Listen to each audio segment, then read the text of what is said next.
On retrouve Oris Donkovi, activiste panafricain, et Madame Kenyosi Adano, elle est sociologue et analyste politique pour la suite. La suite, c'est encore le Mali, durement sanctionné par la CEDEAO. Le Mali est plus que jamais isolé. Mais cette situation n'arrange pas également la CEDEAO. Impact de ces sanctions sur l'économie de la sous-région. Avec vous, mes chers invités, on commence par vous, Madame.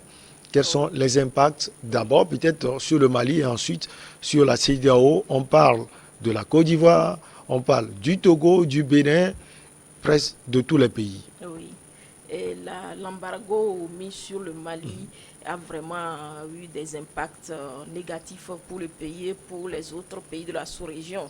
Le Mali étant un pays enclavé, n'a pas d'accès sur la mer et couper ses voies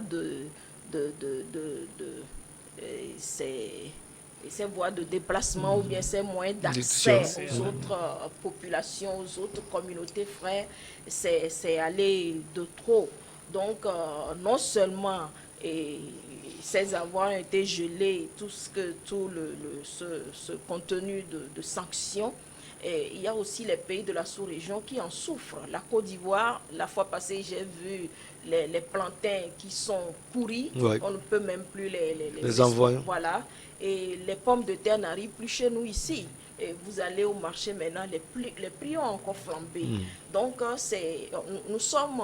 au Sénégal, on a vu des transporteurs qui faisaient déjà des marches, qui marchaient voilà. Pour s'opposer à la décision de la CEDEAO. Je crois que cet aspect-là, nos dirigeants n'avaient pas bien analysé, excusez-moi, jusqu'où ça peut aller. Peut-être que... Est-ce que c'est vrai parce que le président Ouattara avait dit qu'ils savent qu'il y aura des conséquences également sur...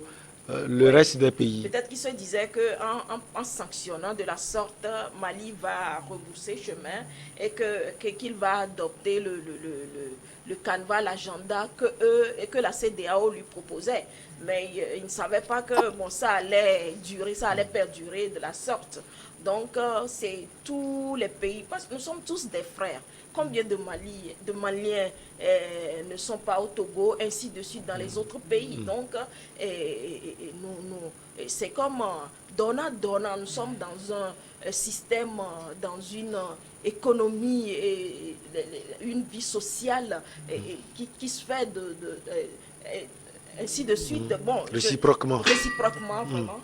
Réciproquement. Donc, du coup, cette sanction pèse sur toute la sous-région. Donc, je crois que c'est pour cela que d'autres sont en train quand même de proposer leurs services pour pouvoir aider le Mali à quand même... Vous voulez parler de l'Algérie, peut-être? L'Algérie est déjà là depuis le début.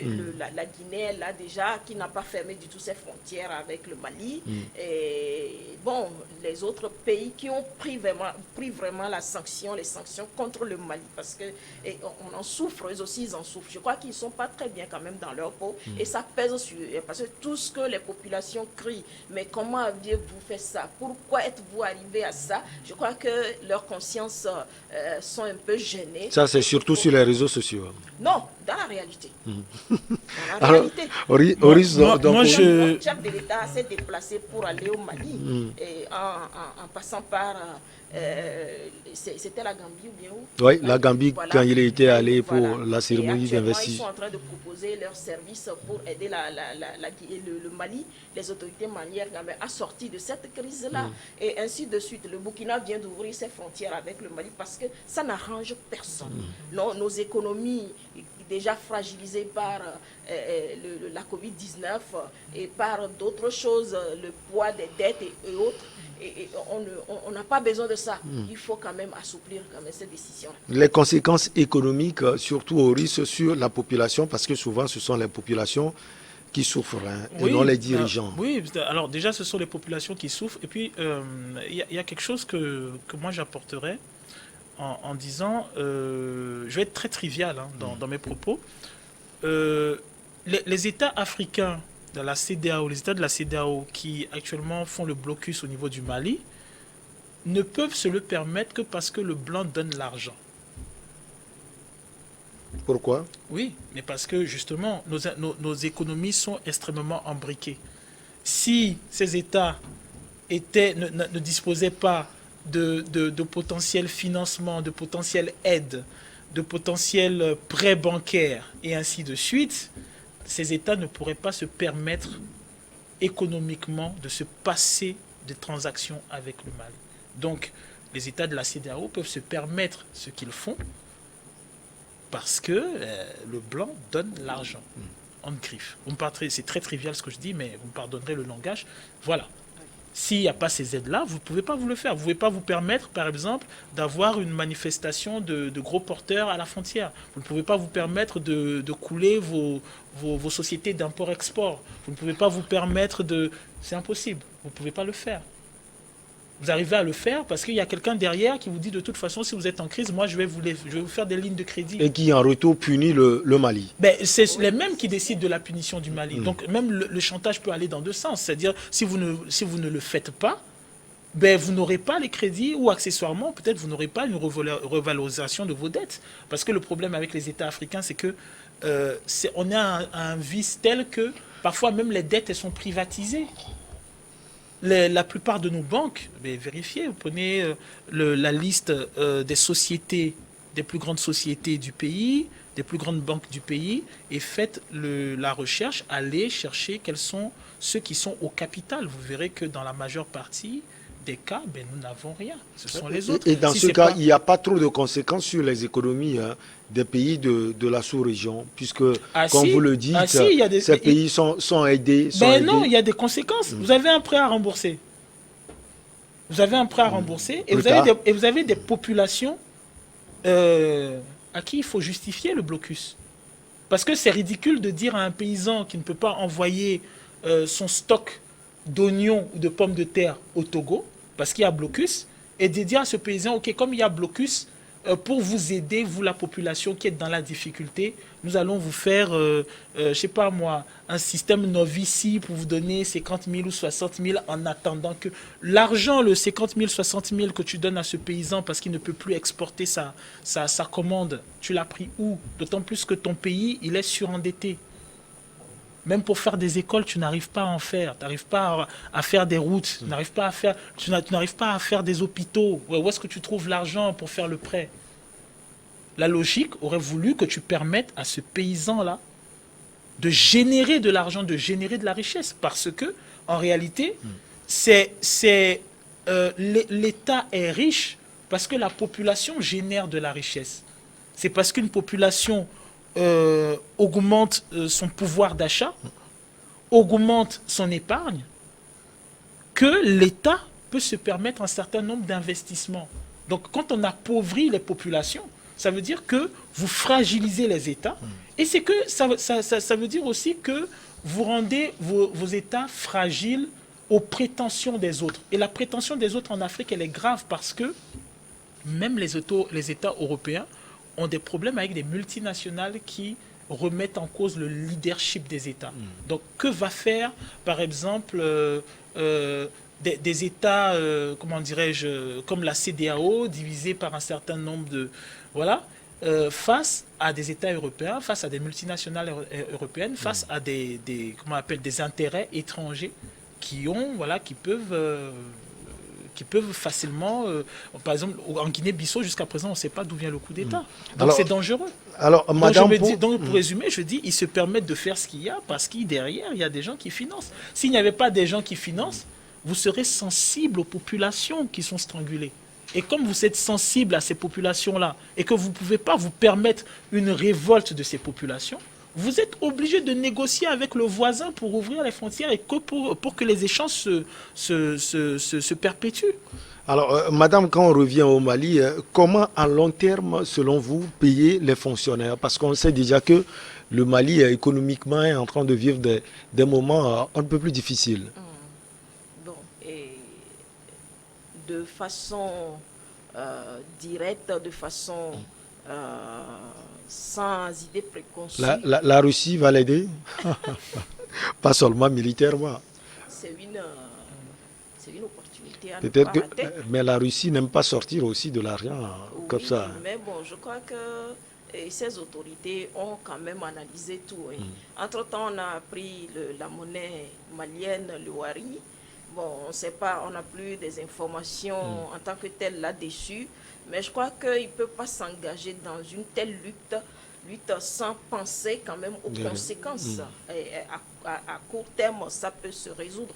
Mais à moyen et à long terme, sans penser à ces choses-là. Peut-être qu'il ne s'attendait pas forcément à cette sanction lourde de la CEDEAO. Si, mais bon, je crois que c'est une occasion à ne pas rater pour le Mali de sortir du franc CFA, que tout le monde...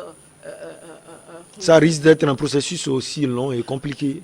En tout cas, selon les spécialistes, dans 3 jours, on peut sortir sa monnaie. Selon les vrais spécialistes, économistes, de la monnaie, dans 3 jours, on peut sortir sa monnaie. Donc, du coup, je crois que c'est vrai que le pays... Et ils attendent quoi, finalement? Accordons-nous quelques jours pour voir ce que ça va donner. Bon, je crois qu'il y a d'autres qui leur viennent déjà en aide, mais ça va aller, je crois. Il faut tenir, parce que si vraiment, face à ces difficultés, ils rebouchent chemin, et notre lutte ne va plus aboutir.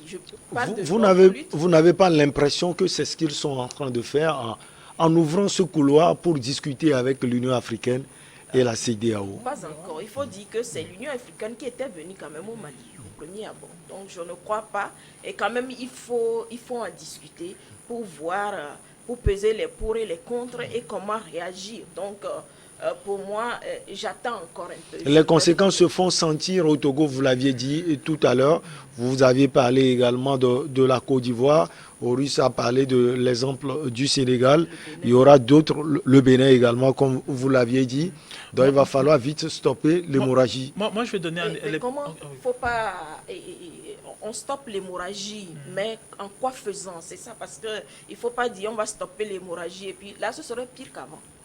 Si les Français reviennent, parce que déjà le groupe, les para-russes ont dit maintenant que c'est les Wagner et autres qui sont là, et les Occidentaux... Les Français aussi sont là, ils ne sont pas partis. Ils ne veulent pas quand même affronter ces groupes-là sur le terrain par rapport à ce qui s'est déjà passé en Syrie et d'autres pays déjà, et en Centrafrique à côté. Donc du coup, je crois qu'ils vont y arriver quand même. Vous pensez à une solution russe, visiblement?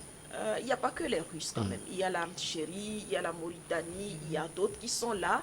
Et je crois qu'ils vont arriver. Pour le moment, on sent l'Algérie dans la position de négociateur. Oui. Avec la CEDEAO. Aux Russes, oui. Moi, par exemple, je trouve qu'il y a un exemple en Afrique dont on ne parle pas, parce que justement, c'est ça, quand le média occidental n'en parle pas, nos médias n'en parlent pas. Le Zimbabwe, vous voulez dire? Non, pas le Zimbabwe, le Somaliland. Oui. Le Somaliland est un exemple. Le Somaliland est un exemple de démocratie, est un exemple de stabilité, est un pays qui n'est pas reconnu. Donc c'est pour dire que cela existe.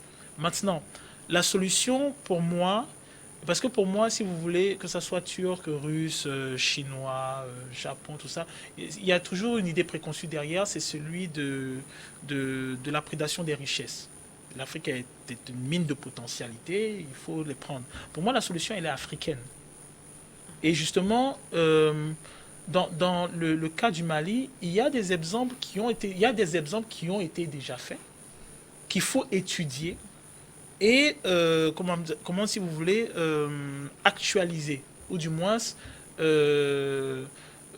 qu'il faut dynamiser. Par exemple, je donne un exemple. Le Mali a déjà eu son franc. Avant, on avait le franc malien.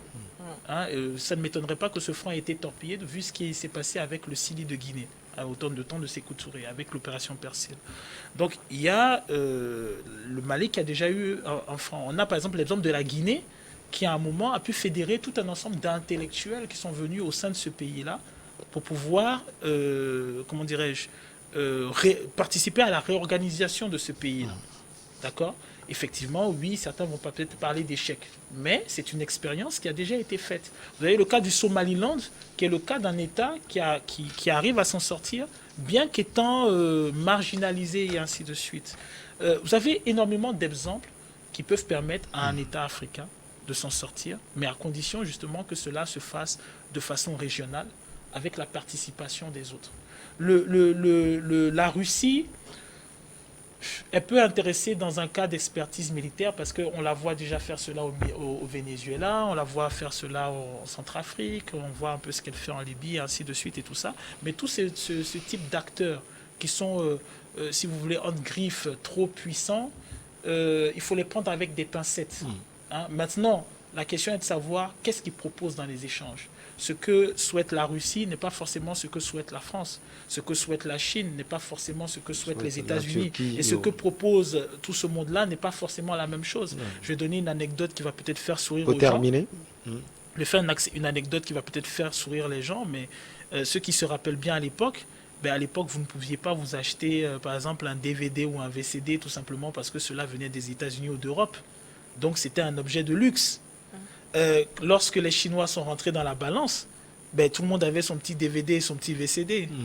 Donc, ça veut dire que, oui, le Chinois a cette économie capitaliste et ainsi de suite, comme les États-Unis et l'Europe, mais ce qu'ils nous ont proposé a permis aux populations, par exemple pour l'électroménager, d'avoir de l'électroménager. C'est grâce aux Chinois que l'on a actuellement des foyers togolais qui ont par exemple leur frigo, voilà. Donc c'est pour dire qu'il faut faire en fonction de ce que ces puissances-là proposent et ne pas se fourvoyer, ne pas rentrer dans la dynamique qui est celui de la commande, celui de la supplique et celui d'oublier que nous sommes des personnes humaines et que nous avons droit à la dignité et à la respectabilité. Moi, je vous propose une petite pause et on revient pour la suite.